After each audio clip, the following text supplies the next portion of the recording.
I'm Kate Edwards and welcome back to another video in RCK's series where we are interviewing prominent women in business. I'll be talking to them about their journeys, how they got to where they are today, and crucially asking them for their advice on how women can continue to thrive in business and how companies can continue to champion and support them. Today I'm joined by Helen Chorley, who is an angel investor on Sky TV's Property Elevator, judge of the Women in Construction Awards 2023, keynote speaker internationally, board advisor and writer, and Property Sisters co-founder. Helen, welcome. So Helen, can you start us off by telling us a bit about your professional journey and how that's developed and how you've got to where you are today? Yeah, absolutely. So I started out in banking, actually, not construction or property at all. I went onto the trading floor at JP Morgan as a graduate in foreign exchange, and I spent 11 years there. So very used to kind of male-dominated environments, fast-paced, crazy. You know, it was really good fun, but it took a toll on my health.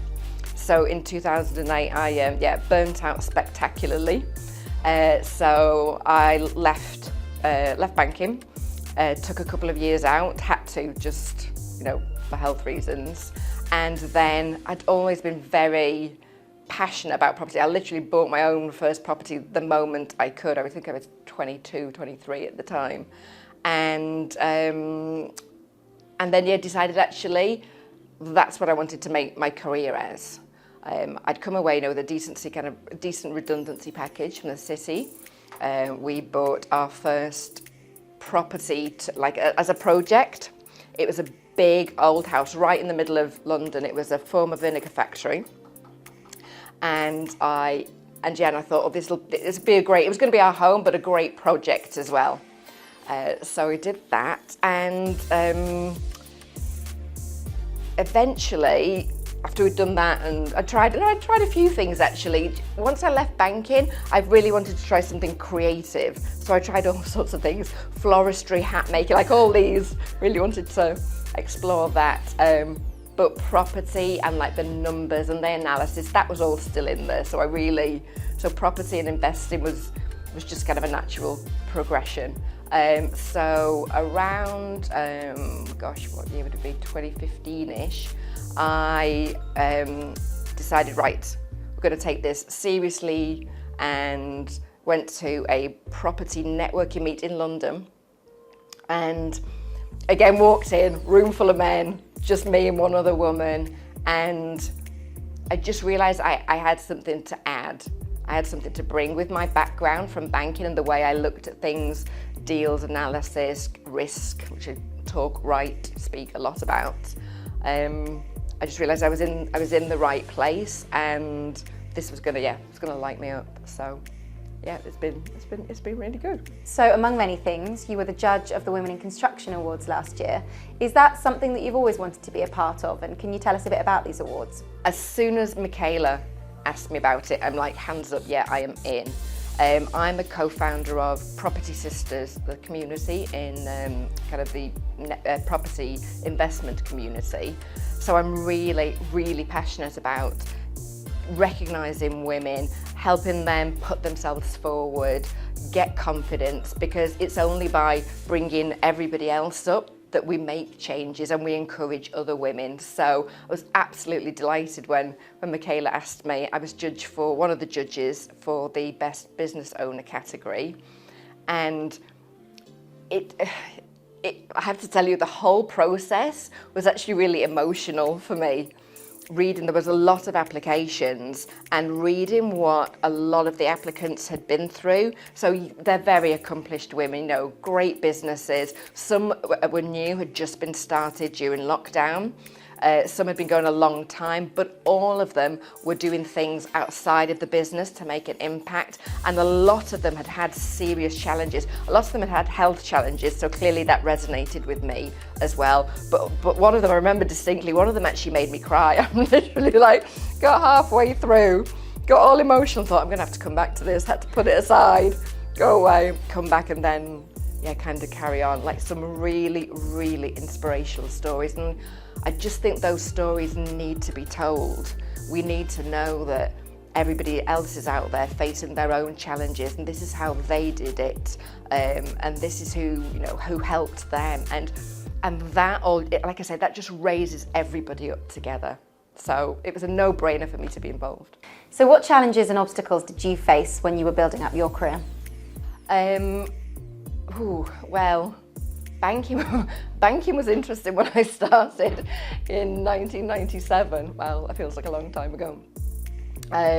Actually, I've been quite lucky in terms of, I know RCK was the sponsor for the Male Ally Award, and actually I was talking about this yesterday at Construction Week.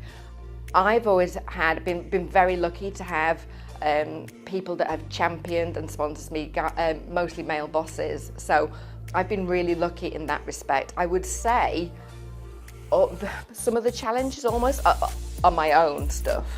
Kind of the stuff that we all struggle with.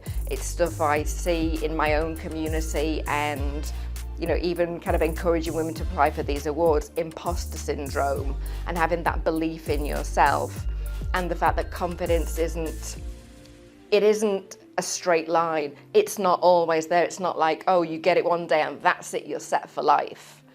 It's a constant effort to maintain that. So yeah, I think in some ways, I've been my own biggest challenge, which, like I say, I hear from a lot of women as well. But also, and maybe it's why we started Property Sisters, and why I love what Michaela's doing as well, actually having that support network.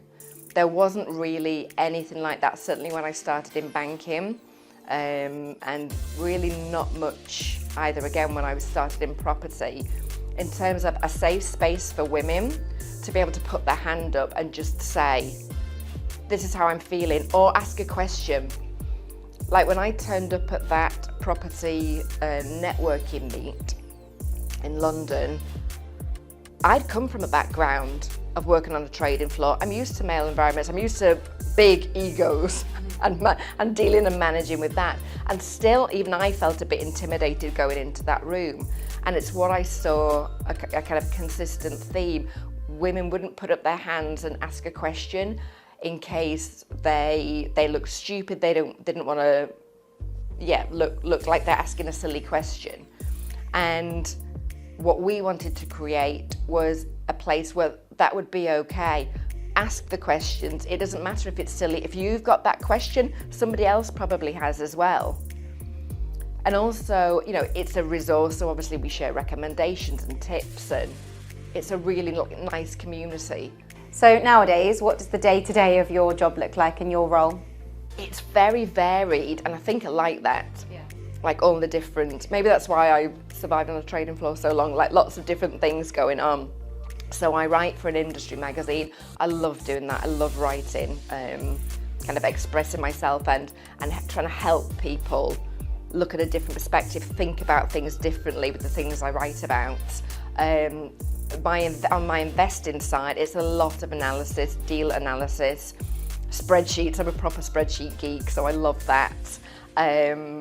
Answering questions and kind of holding that space for women in the Property Sisters community. I'm a judge actually for 4 national awards, so that's not throughout the whole year, but there are kind of responsibilities involved in that, and I love that. I love the application process. I love seeing people putting themselves forward. But I feel you really have to treat that role with the respect it deserves. So, I block out time specifically to do that, like I say, at different points during the year. I do a lot of speaking, and I host an industry awards, which I love doing. I love being on stage, what can I say? I danced a lot as a child, so maybe it's from that, but I love being on stage. But I love, again, speaking for the impact that it has, that you see like a penny drop or somebody think about something differently and kind of can implement that in their own lives and make changes and kind of improve the way they're doing stuff. I do coaching as well. And again, that's the same thing. When you see like that light bulb moment, it's magical. that you've been able to have an impact. Like, you know, I was very lucky, as I say, had a lot of people kind of mentor and coach me throughout my journey, and it's nice to be able to pay it forward almost. So you have influenced many people throughout your work and outreach. Have you got a particular highlight along this journey? I think it really is the Property Sisters community. We started it before lockdown, and it really came into its own during lockdown. The timing was beautiful because people obviously weren't going into offices and were losing that connection. And we went from doing monthly calls, monthly meets to online every week, and giving the whole of the community a way of connecting with each other that was almost kind of a sanity check. You know, in this, we didn't know what was going on. We didn't know if it was the end of the world right at the beginning. Now, no, it's all fine. But I think having that resource and the feedback that we got, it helped many women's mental health. So not just about business, not just about the connections, not just the technical or the professional skills that we gave them, but that support network. So when I now see, you know, women, some were off at Grand Designs and some were at Construction Week, and groups of them, they formed their own little friendship groups or little bubbles.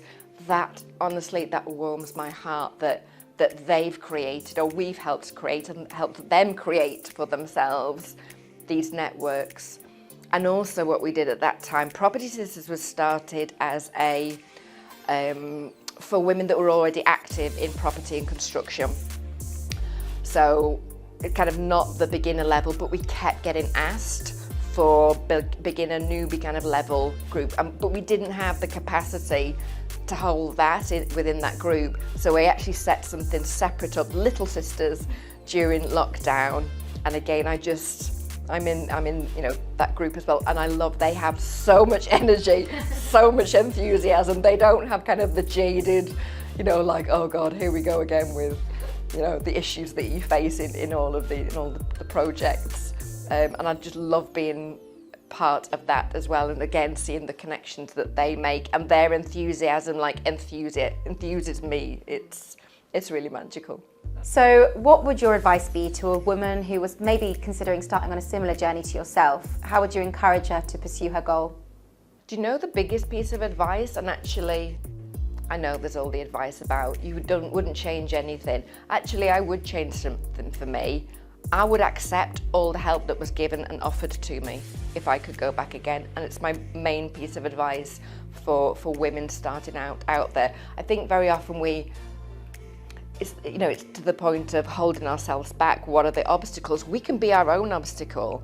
The help is out there. The networks are out there. Accept that help.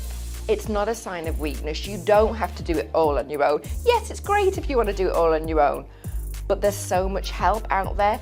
Ask for it, and when it's given, say yes. And believe me, I work on this every day. Someone tried to help me at the airport with a case the other day, and I'm like, no, I'm okay. And then I was like, actually, yes, please. So I catch myself all the time, but accept that help. You know, it's make your own life easier. Like, why not? And what do you think companies themselves can be doing to continue to champion and support women?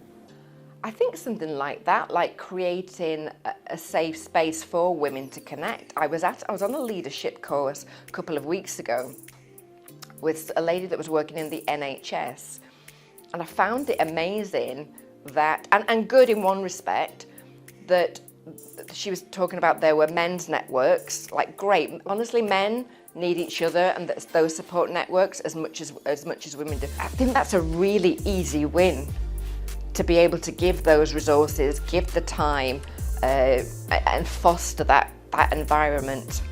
I think that's a no-brainer.